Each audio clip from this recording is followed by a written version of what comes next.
How to create and apply adjustment notes. Do you need to apply an adjustment to an invoice? Let us show you how to do this. First, you will need to create your adjustment note. Select the plus sign in the top right-hand corner. Select Adjustment Note.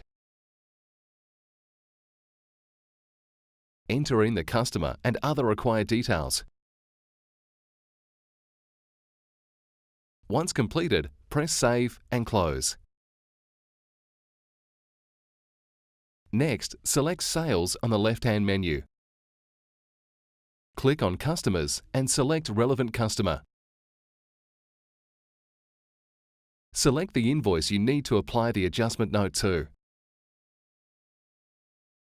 Select Receive Payment in the top right-hand corner. You will see the adjustment note located below.